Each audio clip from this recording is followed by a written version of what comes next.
자, 이번 시간에는 그 에너지 효율적 이용에 대한 이야기 한번 해봅시다. 효율적 이용. 효율적 이용이라는 건 뭐냐면 똑같은 일을 하는데 에너지를 적게 쓰는 게 효율적 이용이죠. 그러면 뭐 효율을 정확하게 어떻게 표현하느냐? 효율이라고 하면 결국 이겁니다. 자, 공급한 에너지의 총량이 있겠죠?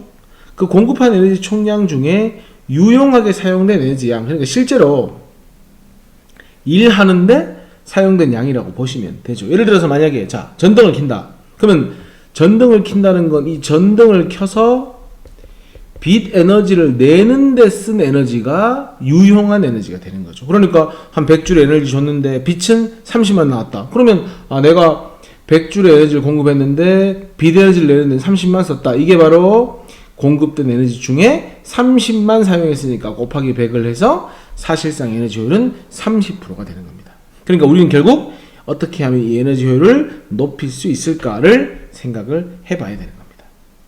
대표적으로 그 열에너지를 이용해서 이 열에너지를 일로 전환되는 장치를 뭐라고 하냐면 열기관이라고 합니다. 그러면 이 열기관에서 자 보세요. 고열원, 열이 많다는 뜻이죠. 여기서 뭐 한다? Q1이라는 열을 에너지를 공급한다. 열 공급한다. 그럼 그 Q1 중에 일부는 뭐 하는데 쓴다? 일하는데 쓰고요. 그러면 유용하게 쓴 거 말고 나머지는 어디로 방출된다? 저열원으로 Q2가 방출이 되는 거죠. 그러니까 이 Q2는 사실상 유용하게 쓰지 못한 에너지가 되고요. 그 다음에 이 W가 결국 유용하게 사용한 에너지가 되는 거죠. 그러면 열 효율을 구하라고 하면은 자, 공급한 열 에너지 중에서 실제로 유용하게 쓴 건 W니까 곱하기 100. 뭐 물론 퍼센트가 아니면 100을 안 곱해도 상관없습니다. 퍼센트로 표현하고 싶으면 100을 곱하는 겁니다. 이렇게 표현할 수도 있고요. 에너지 효율을. 또는 이 연료를 표현할 때 자, Q1분의 자, 여기 한번 보세요. 자, 에너지의 총량은 그 어떤 경우도 뭐 해야 하죠? 일정해야 하거든요. 이게 에너지 보존 법칙이거든요.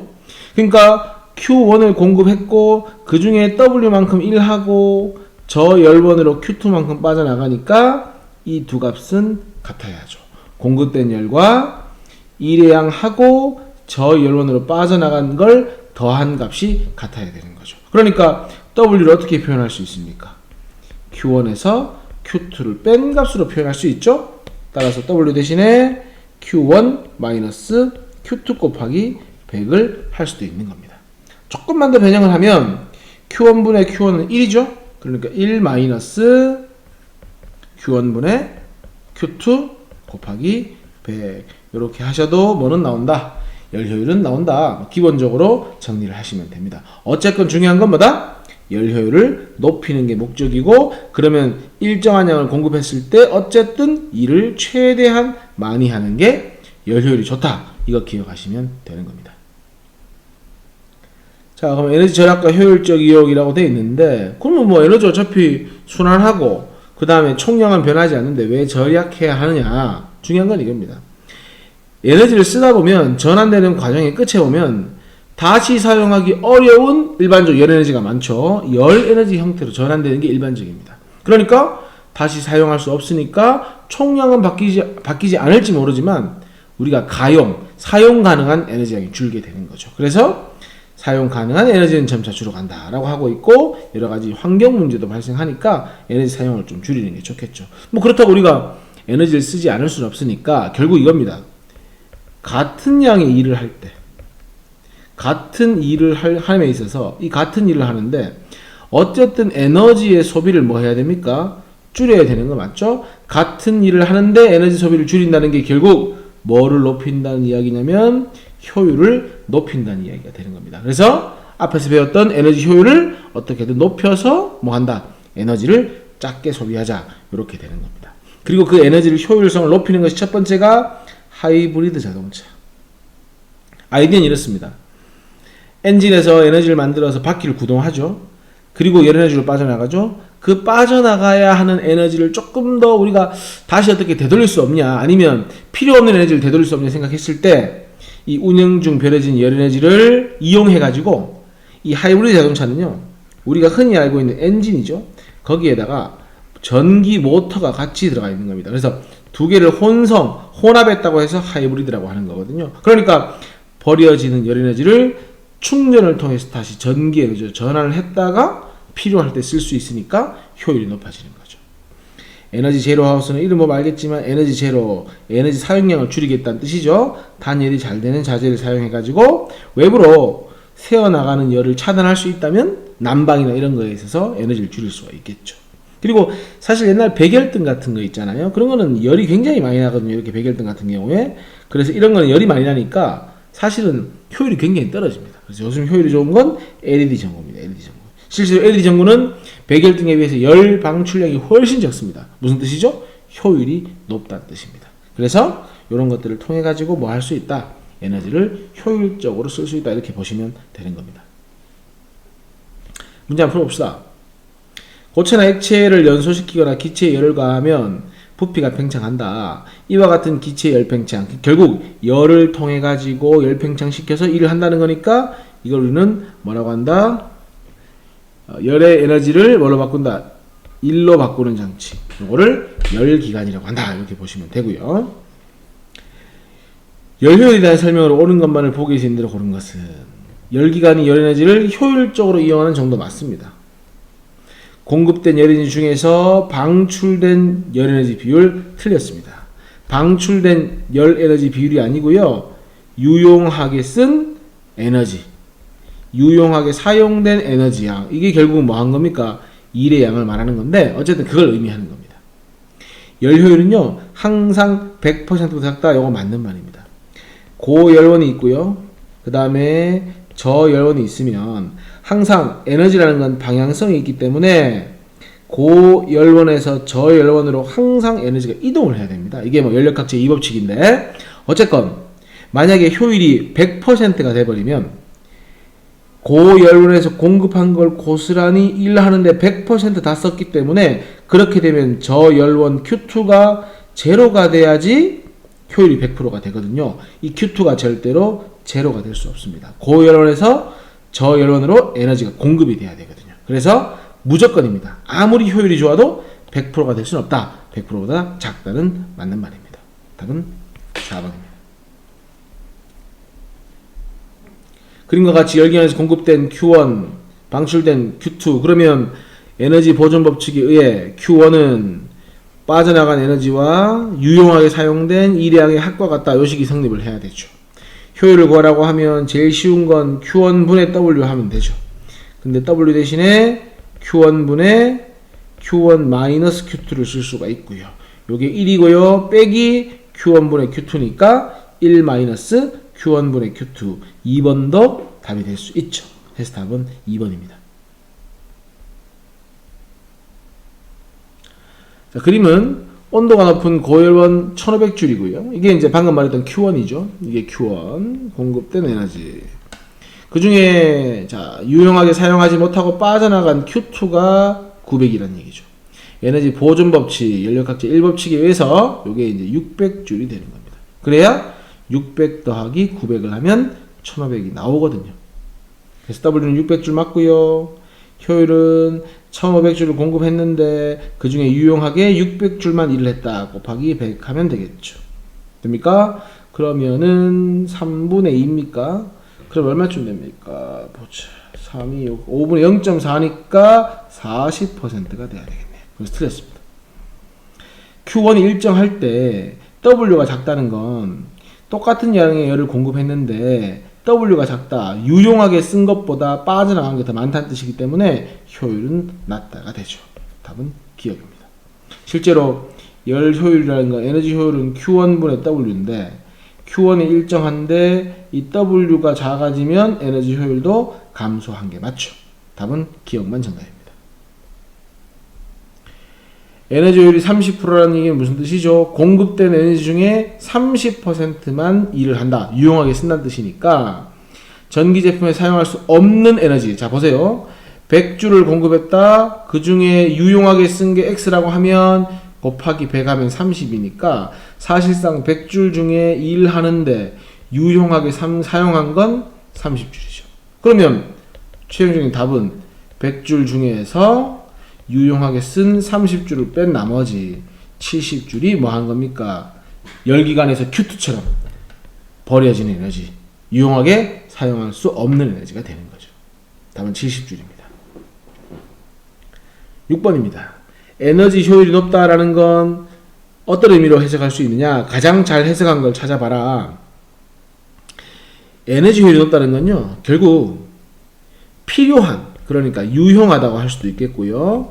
유용한 에너지의 사용이 뭐 해야 된다? 많아야 되는 겁니다. 그러니까 총량에서 유용하게 사용하는 비율을 높이는 것이 효율이 높다는 겁니다. 따라서 답은 필요 없는 에너지보다 필요한 에너지로의 전환, 이게 이제 일의 양을 늘린다는 얘기가 되겠죠. 그래서 답은 4번이 정확한 효율이 높다는 표현이 되는 겁니다.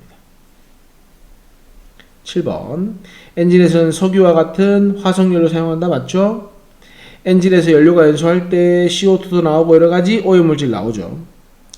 엔진에서 연료가 연소할 때 발생하는 여러가지 일부만 바퀴 움직이는데 일을 하는데 사용할 수 있다. 맞는 말이죠. 쉽게 말해 연료 효율이 100%가 아니라는 거죠. 일부만 바퀴 움직이는데 쓴다는 얘기죠. 나머지는 버려지는 거죠, 사실은. 효율 높으면 절약할 수 있죠. 효율이 높을수록, 효율이 높다는 건요, 같은 양의 일을 할 때 에너지의 소모가 작다는 얘기잖아요. 그러니까 같은 양의 일을 하는데 에너지 소모가 작다는 건 그만큼 오염물질 배출량도 뭐 한다? 증가가 아니라 감소한다가 맞죠? 틀린 건 5번입니다. 자, 8번 볼까요? 자, 연료를 태워가지고 72 단위는 킬로와트라고 읽고요. 그 중에 42.2는 고온의 기체로 방출되고, 여기 중요하죠? 엔진을 구동하는데 14.4가 쓰이네요. 마찰도 있고 조명도 켜네요. 그러면 기억, 자동차의 엔진의 효율은 그랬으니까 자동차 엔진 효율이라는 건 자동차는 운동 에너지를 만들어내는 거죠. 그러니까 72 중에서 공급한 것 중에서 엔진에서 사용하는 14.4 곱하기 얼마 하면 된다? 100 하니까 몇 퍼센트? 20%가 나오죠. 조명 등에서 전기 에너지가 그렇죠. 빛 에너지로 전환된다. 맞는 말이죠. 자동차의 연료에 발생 에너지는 최종적으로 열 에너지 형태. 이 열 에너지는 어떤 열 에너지죠? 이용할 수 없는 열 에너지로 전환된다. 그러니까 뭐 한 겁니까? 에너지 절약해야 되는 거죠. 답은 5번입니다. 9번 한번 보겠습니다. 에너지 효율 등급이 나오는데요. 등급은요, 낮을수록 효율이 높은 겁니다. 등급은 낮을수록 뭐가 높다? 효율이 높다. 좋은 겁니다. 그래서 가전제품 살 때는 효율이 낮은 가 같은 걸 사야 됩니다. 그래서 효율을 가장 옳게 비교한 거는 가가 효율이 제일 높죠. 그 다음이 나고요. 효율은 3등급이 제일 떨어진다. 해서 답은 1번입니다. 10번입니다. 에너지 사용량 자체를 줄이기 위한 미래형 주택으로 그랬고, 외부의 열취를 차단한다. 이게 뭡니까? 가가 에너지 제로 하우스를 말하는 거죠. 엔진도 쓰고 전기 모터, 전동기도 쓴다는 건 두 개를 뭔가 혼성한다는 거죠. 이게 바로 하이브리드 자동차를 말하는 거죠. 됐죠? 11번 봅시다. 둘 중에 누가 효율이 높습니까? B가 효율이 높죠? B가 효율이 높다는 건 같은 양의 일을 할 때 에너지를 적게 쓴다는 거고. 됐죠? 똑같은 양의 에너지를 준다면 일을 많이 한다. 이렇게 해석할 수 있죠. 자, 기억. 같은 양의 에너지를 공급한다면, 자, 효율이 Q1에서 Q1분의 공급된 열 에너지 중에서 1의 양이니까 같은 양의 에너지를 공급한다는 건 Q1이 같다는 이야기거든요. 그러면 효율이 높은 B가 뭐 할 것이다? 1의 양은 더 많을 것이다. B가 A보다 2를 많이 한다. 그러면 쓸데없이 빠져나가는 열 에너지는 적게 방출한다. 그래서 B가 A보다 더 많은 2를 한다고 해야 되지, 빠져나가는 열 에너지를 방출한다라는 건 이거는 틀린 말입니다. 2를 많이 한다는 건 열 에너지는 적게 방출한다는 뜻입니다. 같은 양의 일을 한다면 누가 에너지를 더 많이 필요로 한다? 효율이 낮은 A가 에너지를 더 많이 공급받아야 한다. 같은 양의 에너지를 공급한다면 누가 일을 많이 할 것이다? B가 일을 많이 한다. A가 B보다 틀렸습니다. 답은 2번이 됩니다. 12번 봅시다. 자, 100% 중에서 95%가 열 에너지로 빠져나갔습니까? 그러면 에너지 보존 법칙에 의해서 비대에너지로 나온 건 얼마가 된다? 5%가 된다. 그러니까 연료율이 굉장히 떨어지는 거죠. 100 중에 5니까. 근데 100% 중에 10%가 빠져나갔으니까 비대에너지로 90%가 되니까 확실히 LED 전구가 효율이 높죠. 그래서 A는 5, B는 90. 나의 효율이 가보다 훨씬 높죠. 전환된 에너지는 다시 모아서 쓸 수 있을 것 같으면 에너지를 절약할 필요가 없죠. 다시 못 쓴다고 했죠. 답은 3번입니다. 자, 마지막 문제죠. 에너지 보존 법칙이 있으니까 소멸되지 않는다. 전체량은 일정하다. 근데 왜 절약을 해야 되나? 사실 그 답이 여기 있죠. 전환된 에너지는 다시 모아서 쓸 수 없기 때문에 그런 겁니다. 그럼 뭐라고 답을 하면 되겠습니까? 최종적으로 열 에너지로 전환이 되는데 이 열 에너지는 뭐 할 수 없기 때문이다. 다시금 이용이 불가능하기 때문인 거죠. 그러니까 뭐라고 답하면 돼? 이용 불가능한 열 에너지로 최종적으로 전환되기 때문이다 라고 답을 하시면 되죠. 핵심 뭐다? 최종적으로 바뀌는 이 열 에너지는 이용이 불가능하다. 이게 이제 핵심이 되는 겁니다. 이 내용 가지고 뒤에 이제 실전 문제가 많이 있으니까 정리를 잘 하도록 합니다. 오늘 여기까지 하겠습니다.